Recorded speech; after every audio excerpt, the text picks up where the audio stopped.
بسم اللہ الرحمن الرحیم۔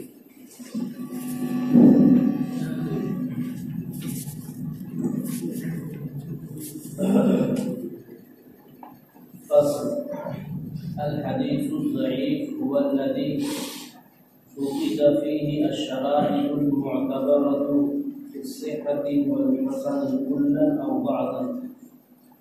حدیث ضعیف وہ ہے جس میں نہ پائے جائیں وہ شرائط جن کا اعتبار کیا گیا ہے صحیح ہونے میں اور حسن ہونے میں، یعنی حدیث کی صحت کے لیے اور حدیث کے صحیح ہونے کے لیے جن شرائط کا لحاظ اور اعتبار کیا گیا ہے وہ اس میں نہ پائے جائیں، کلن او بعضن، پورے طور پر یا کچھ، یعنی کچھ شرط پائی جا رہی ہے کچھ نہیں پائی جا رہی ہے۔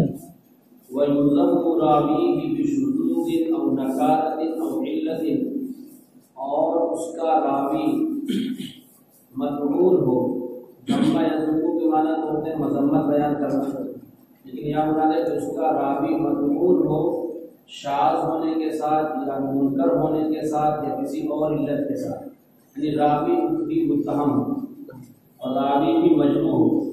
اگر ثقہ راوی ہوگا تو پھر اس کی روایت تو صحیح نہیں ہوتی، تو راوی کے اندر بھی کمی ہوگی، کیا ہوگی؟ تو اس کے راوی کی مذمت بیان کی گئی ہو، مراد یہ کہ اس کا راوی مجروح ہو، اس کا راوی مجروح شذوذ کے ساتھ یا نکارت کے ساتھ، منکر ہونے کے ساتھ، یا کسی اور علت کے ساتھ، سمجھ آئی نا؟ تو حدیث ضعیف وہ کہلائے گی کہ جس میں وہ شرائط نہ پائی جائیں جن کا اعتبار صحیح ہونے میں اور حسن ہونے میں کیا جاتا ہے۔ سمجھا لیا؟ کہہ رہے وَبِهَذَا الْاعْتِبَارِ يَتَعَدَّدُ أَقْسَامُ الضَّعِيفِ وَيَكْثُرُ إِفْرَادًا وَتَرْكِيبًا، اس لحاظ سے ضعیف کی قسمیں متعدد ہو جاتی ہیں اور زیادہ ہو جاتی ہیں افراد اور ترکیب کے اعتبار سے۔ یہ کہنے کا اصل یہ ہے، ایک حدیث ایسی ہے کہ جس میں ایک شرط مفقود ہے، یعنی وہ شرط جس کا حدیث صحیح میں لحاظ کیا گیا ہے، اعتبار کیا گیا ہے، تو اس میں سے ایک شرط نہیں پائی جا رہی، تو حدیث ضعیف تو ہوئی لیکن کم درجے کی ہوئی، اور ایک وہ حدیث ہوگی جس میں دو شرطیں نہیں پائی جا رہی، بعض حدیثیں ایسی ہوں گی جس میں 3 اور 4 شرطیں نہیں پائی جا رہی، اور بعض ایسی ہوں گی جس میں اور زیادہ نہیں پائی جا رہی۔ تو مطلب یہ کہ جتنی شرائط کم ہوتی جائیں گی صحیح والی، اتنا ہی ذوق اس کا بڑھتا جائے گا، اور جتنی شرائط کم سے کم ہوں گی کہ کم پائی جائیں گی ذوق بڑھے گا نا، اور جتنی شرط زیادہ پائی جائیں گی اور 1-2 کی کمی ہوگی تو حدیث ضعیف تو ہوگی لیکن کچھ اس کا ذوق کم ہوگا۔ یعنی حدیث ضعیف سب ایک درجے کی نہیں ہے، جیسے حدیث صحیح سب ایک درجے کی نہیں ہے۔ اگر حدیث صحیح میں راویوں کا حفظ اور اتقان اعلیٰ درجے کا ہوتا ہے اور پھر کچھ راویوں کا تھوڑا کم ہوتا ہے تو حدیث صحیح لیکن کچھ نہ کچھ فرق ہوتا نہیں ہوتا، تفاوت ہوتا ہے نا۔ جیسے حدیث صحیح میں راویوں کے حفظ اور اتقان کی وجہ سے اور اعلیٰ حفظ اور اتقان پائے جانے کی وجہ سے اس کا نام کچھ اور ہوتا ہے، اور کچھ کم ہو جائے تو اس کا نام کچھ اور ہوتا ہے، لیکن ہے سب حدیث صحیح۔ اسی طریقے سے حدیث ضعیف کی قسمیں بھی متعدد ہو جاتی ہیں، حدیث ضعیف کی قسمیں بھی متعدد ہو جاتی ہیں۔ اس کی وجہ وہی ہے کہ ہر حدیث میں ضروری نہیں کہ ایک ہی شرط نہ پائی جائے گی، کسی میں ایک شرط نہیں پائی جائے گی، کسی میں 2 نہیں پائی جائے گی، کسی میں 3 اور 4 نہیں پائی جائیں گی۔ تو جتنی زیادہ شرائط نہیں ہوں گی اتنی ہی گویا کہ اس کے اندر ذوق پیدا ہوگا۔ تو فرماتے ہیں کہ یتعدد اقسام الضعیف ویکثر افرادا وترکیبا، ضعیف کی قسمیں متعدد ہوتی ہیں اور زیادہ ہوتی ہیں افراد اور ترکیب کے اعتبار سے۔ یعنی مطلب یہ کہ اگر ایک شرط نہیں پائی جا رہی تو یہ ہو جائے گا، ترکیب مطلب کہ کئی شرطیں نہیں پائی جا رہی مرکب تو اس کا ذوق اور بڑھ جائے گا۔ اس طریقے سے بہت سی قسمیں بن جاتی ہیں۔ اب کہہ رہے ہیں کہ دیکھیے ومراتب الصحيح والحسن لذاتهما ولغيرهما أيضا بتفاوت المراتب والدرجات في كمال الصفات المعتبرة المأخوذة في مفهوميهما. کہہ رہے ہیں کہ صحیح اور صحیح لذاتی اور حسن لذاتی کے مراتب اور حسن لغیرہ اور صحیح لغیرہ کے مراتب. لذاتہما کا تعلق کون سے ہے؟ صحیح لذاتی اور حسن لذاتی کے مراتب اور یہ صحیح لغیرہما میں دونوں سے تعلق ہے. صحیح لغیرہ اور حسن لغیرہ کے مراتب اور درجات بھی اس کا تعلق یہ سے یتعدد کہ اس کے مراتب بھی متعدد ہوتے ہیں. بتفاوت المراتب والدرجات، مراتب اور درجات کے تفاوت کی وجہ سے. اس تمام راویوں کا ایک ہی مرتبہ نہیں ہوگا، ایک ہی درجہ نہیں ہوگا. راوی ثقہ ہے لیکن پھر تو الاتقان میں کچھ نہ کچھ فرق ہوگا. فی کمال الصفات المعتبرۃ، ان صفات کے کمال میں یا ان صفات کے کامل ہونے میں جن کا اعتبار کیا گیا ہے اور جن کو لیا گیا ہے، ان کے مفہوم میں، ان کے مع وجود الاشتراک فی اصل الصحۃ والحسن، اس بات کے اشتراک کے ساتھ ساتھ کہ اصل صحیح ہونے میں اور حسن ہونے میں سب حدیثیں کیا مشترک ہے. حدیث سب صحیح ہے اور حدیث سب حسن ہے، لیکن سب ایک ہی درجے کی نہیں ہوں گی. کچھ نہ کچھ ان میں بھی کیا ہوگا، تفاوت ہوگا. سمجھانا چاہتے ہیں کہ جس طریقے سے صحیح لذاتی، صحیح لغیرہ، حسن لذاتی اور حسن لغیرہ کے مراتب میں تفاوت ہوتا ہے، کیونکہ وہ شرائط اور وہ چیزیں جن کا اعتبار کیا جاتا ہے ان کے پائے جانے میں، تو وہ ایک ہی طرح کی نہیں ہوں گی، کچھ نہ کچھ فرق ہوگا. تو کہہ رہے ہیں کہ حالانکہ مع وجود اشتراکی فی اصل الصحۃ والحسن، صحیح ہونے کے اصل میں اور حسن ہونے کے اصل میں تو سب حدیثیں کیا ہیں، شریک ہیں، مشترک ہیں، اور سب کو کہا جائے گا کہ صحیح ہے، سب کو کہا جائے گا کہ کیا ہے، حسن ہے. لیکن اس کے باوجود کیا ہے کہ تفاوت ہے راویوں کے درجات میں. جب راویوں کے درجات میں تفاوت ہوگا تو صحیح حدیثوں کے بھی درجات میں کیا ہو جائے گا، تفاوت ہوگا. اب کہہ رہے ہیں وَالْقَوْمُ ضَبَطُوا مَرَاتِبَ الصِّحَّةِ وَعَيَّنُوهَا، محدثین نے صحت کے مراتب کو ضبط کیا ہے، یعنی محفوظ کیا ہے اور ان کو متعین کیا ہے. وَذَكَرُوا أَمْثِلَتَهَا مِنَ الْأَسَانِيدِ، اور انہوں نے اس کی سندوں کی مثالیں بیان کی. سندوں کی باقاعدہ سند کے ساتھ، یہ اس سند سے جو حدیث آئے گی وہ سب سے زیادہ صحیح ہوگی. وقالوا، اور ان لوگوں نے کہا کہ اسم العدالۃ والضبط یشمل رجالها كلها ولكن بعضها فوق بعض. انہوں نے کہا کہ عدالت یعنی دینداری اور تقوی اور ضبط اور حفظ کا نام تو تمام راویوں کو شامل ہوتا ہے. سب دیندار ہیں، سب نیک ہیں اور سب جو ہے سب کا حفظ بھی کیا ہے، اچھا ہے. لیکن اس کے باوجود کہتے ہیں ولكن بعضها فوق بعض، لیکن اس میں سے بعض کے اوپر ہے. یعنی مطلب یہ کہ عدالت اور ضبط سب کا ایک ہی درجے کا نہیں ہوگا، اس میں کوئی تفاوت ہوگا نا. ایک ہی معیار کا سب کا عدالت، سب کی عدالت ہو، سب کی دینداری ہو اور سب کی جو ہے حفظ و اتقان ہو، ایک ہی درجے کا ایسا نہیں ہو سکتا، کچھ نہ کچھ تفاوت ہوگا. اسی تفاوت کی وجہ سے جن سندوں سے وہ روایتیں منقول ہوں گی اس میں بھی صحت بڑھ جائے گی. جیسے ضعیف کے بارے میں کہا کہ جتنی شرط کم ہوتی جائے گی اتنا ذوق بڑھتا جائے گا. اگر جیسے ایک حدیث ایسی ہے جس میں صرف ایک شرط نہیں پائی جا رہی، حدیث ضعیف کہلائے گی لیکن کم درجے کی ہوگی. جس میں دو تین شرط نہ پائی جائے تو زیادہ درجے کی ضعیف ہو جائے گی. اسی طریقے سے کہہ رہے ہیں کہ صحیح اور حسن وغیرہ کا بھی مسئلہ ہے.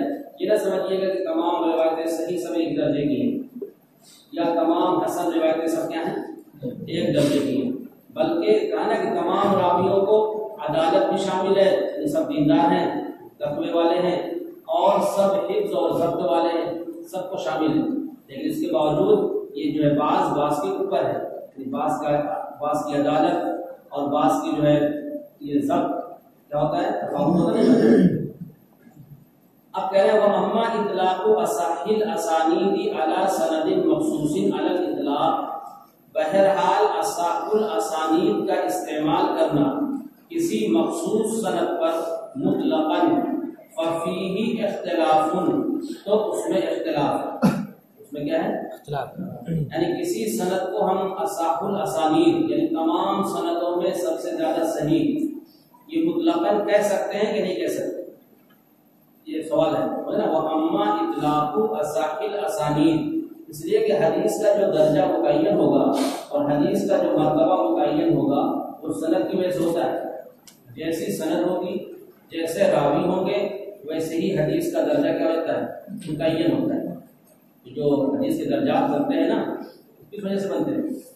سند کی وجہ سے، راویوں کی وجہ سے، ورنہ اگر یہ بات طے ہو جائے کہ اللہ کے رسول صلی اللہ علیہ وسلم نے یہ بات فرمائی ہے تو آپ کا فرمان تو اس میں ایک ہی درجے کا ہوگا، اس میں کوئی فرق نہیں۔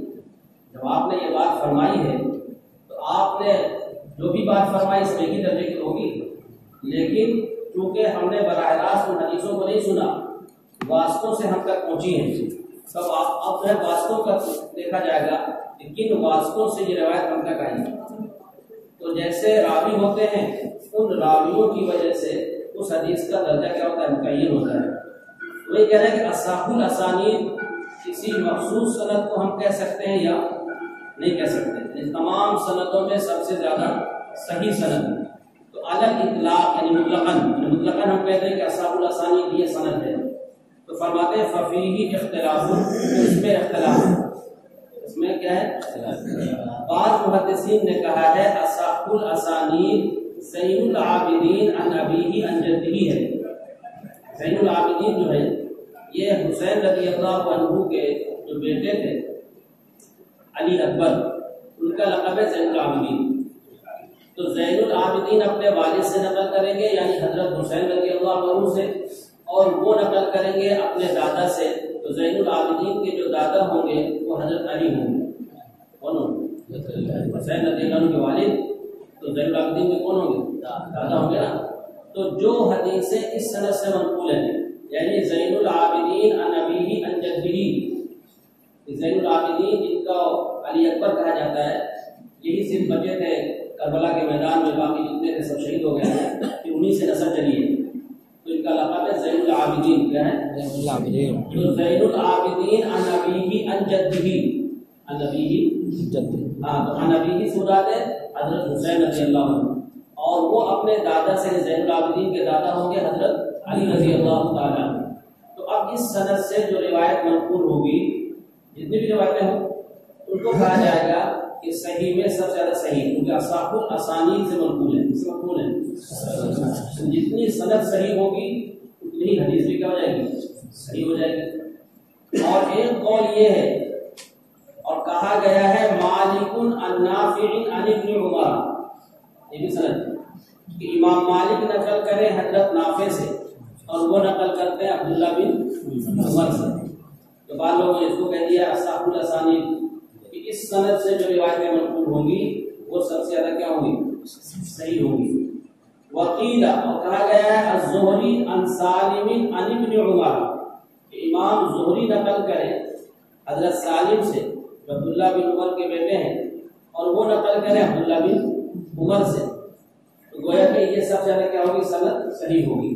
وہی کئی قول ہو گئے، مصنف کہتے ہیں والحق، صحیح بات یہ ہے کہ ان الحکم علی اسناد مخصوص بالاصحیۃ علی الاطلاق غیر جائز، کہ حکم لگانا مخصوص سند پر صحیح ہونے کا علی الاطلاق یہ جائز نہیں، یعنی مطلقاً بغیر کسی قید کے اور یہ کہہ دیا جائے کہ یہ سند سب سے زیادہ کیا ہے صحیح ہے، تو کہہ رہے مصنف کہتے ہیں کہ یہ درست نہیں ہے۔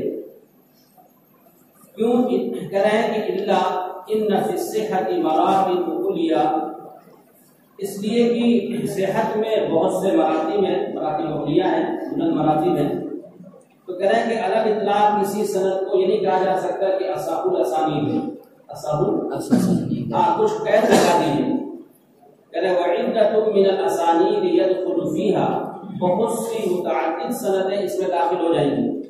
اصحاب الاسانید جب آپ کہیں گے نا تو کسی مخصوص سند کو ہم نہیں کہہ سکتے اصحاب الاسانید، بلکہ اس میں بہت سی سندیں، متعدد سندیں داخل ہو جائیں گی. اس میں کہا گیا کہ زین العابدین عن ابیہ عن جدہ، یہ بھی اصحاب الاسانید ہے. بعض لوگوں نے کہا مالک عن نافع عن ابن عمر، اور بعض لوگوں نے کہا الزہری عن سالم عن ابن عمر. مطلب جتنے واسطے کم ہوں گے اتنی ہی حدیث کی صحت جو ہے اعلیٰ درجے کی ہوتی ہے. جتنے واسطے بڑھتے جائیں گے، سب سے مختصر ہے یہ امام مالک نقل کرتے ہیں، امام مالک تابع تابعین میں سے ہیں، اور وہ نقل کرتے ہیں حضرت نافع سے، اور وہ نقل کرتے ہیں صحابی رسول عبداللہ بن عمر سے.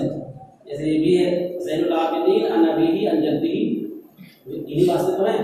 زین العابدین نقل کرتے ہیں اپنے والد سے، اور وہ نقل کرتے ہیں. اس طرح بہت سی سندیں مل جائیں گی جس میں واسطے کم ہیں. اس میں کیا ہے؟ وہی کہہ رہے ہیں، مصنف کہہ رہے ہیں کہ الگ اطلاق کسی خاص سند کو آپ یہ نہیں کہہ سکتے کہ یہی صرف اصحاب الاسانید ہے، بلکہ اصحاب الاسانید تو بہت سی سندیں بن سکتی ہیں. اس لیے کہ جتنے واسطے کم ہوں گے، دو واسطے ہیں صاحب کتاب سے لے کر اللہ کے رسول تک، یہ جو بھی حدیث نقل کرنے والا راوی ہے اس سے اللہ کے رسول تک دو ہی واسطے ہیں مثال کے طور پہ، تو وہ حدیث اور صحیح ہو جائے گی. تو جتنے واسطے کم ہوتے جائیں گے اتنی ہی صحت بڑھتی جائے گی، اور جتنے واسطے بڑھتے جائیں گے اتنا ہی ذوق بڑھتا جائے گا، کمزوری آتی جائے گی. ٹھیک ہے نا؟ اسی لیے کہہ رہے ہیں کہ کسی مخصوص سند کو ہم اصحاب الاسانید نہ کہیں، بلکہ قید لگا دیں کہ فلاں شہر کی سندوں میں سب سے زیادہ سند صحیح ہے، یا فلاں باب میں، جیسے باب الصلاۃ نماز کا بیان چل رہا ہے تو اس میں بہت سی روایتیں آپ پڑھیں گے، تو اس باب میں جو سب سے صحیح سند ہے وہ یہ ہے. تو کوئی جگہ کی قید لگا دیں یا مسئلہ قید لگا دیں کہ فلاں مسئلے میں جو روایتیں منقول ہیں اس میں سب سے زیادہ صحیح سند یہ ہے. تو صاحب کتاب کہتے ہیں شیخ عبدالحق محدث دہلوی رحمۃ اللہ علیہ کہ یہ الگ اطلاق کہنا صحیح نہیں ہے، اس لیے کہ اس میں تو بہت سی سندیں کیا ہو جائیں گی، داخل ہو جائیں گی. لہذا اصحاب الاسانید کہنا مخصوص سند کو، کسی خاص سند کو یہ کہہ دینا کہ سب سے زیادہ صحیح سند یہی ہے، یہ فیصلہ کرنا صحیح نہیں ہے.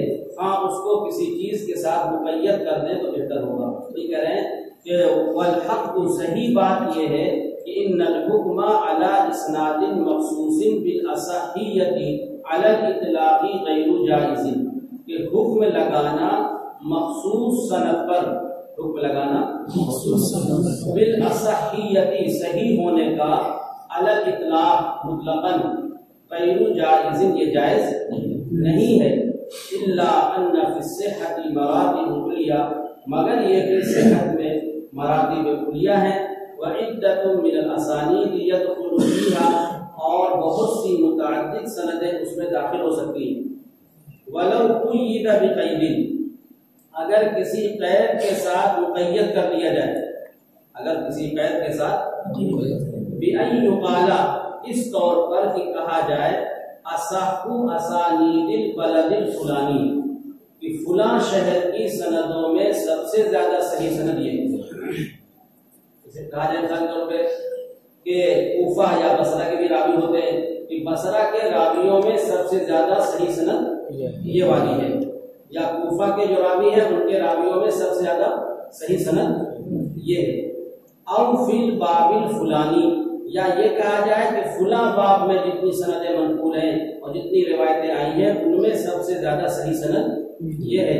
یا کہا جائے او فی المسألۃ الفلانیہ، یا مسئلہ فلانیہ یا فلاں مسئلے میں یہ سب سے زیادہ صحیح سند ہے. واللہ اعلم. مصنف کا رجحان یہ ہے کہ کسی مخصوص سند کو اصحاب الاسانید نہیں کہا جائے گا، نا، بلکہ کسی قید کے ساتھ مقید کر دیں تو بہتر ہوگا. اس لیے کہ اصحاب الاسانید کسی مخصوص سند کو کہنا ہی درست نہیں ہے، اس لیے کہ اس کے اور متعدد سندیں ہیں. جیسے آپ نے پڑھا کئی قول پڑھے نہیں پڑھے، وہ سب اصحاب الاسانید ہیں. لیکن تین واسطے ہیں، زین العابدین عن ابی عن جدہ، مالک عن نافع عن ابن عمر عن صحابی تک، اور زہری عن سالم عن ابن عمر. ان تمام سندوں کو کیا کہیں گے؟ اصحاب الاسانید ہے. اور اس کے علاوہ اور بھی بہت سی سندیں آپ کو مل جائیں گی جس میں تین واسطے ہیں، اس کو کہتے ہیں ثلاثیات، جس میں تین واسطے ہوں، اور صاحب کتاب اور اللہ کے رسول صلی اللہ علیہ وسلم تک، اس کو کہتے ہیں ثلاثیات، ہے نا، تین واسطے ہیں. تو مطلب یہ ہے کہ اس طرح کی تو بہت سی سندیں آپ کو مل جائیں گی. تو آپ کا یہ کہنا کہ یہی سند سب سے زیادہ صحیح ہے، یہ درست نہیں. ہاں مقید کر کے کہیے تو صحیح ہو جائے گا کہ فلاں باب میں یا فلاں مسئلے میں ہو گیا یا فلاں شہر کی جو لوگ راوی ہیں اور وہاں جو سندیں ہیں ان سندوں میں سب سے زیادہ صحیح سند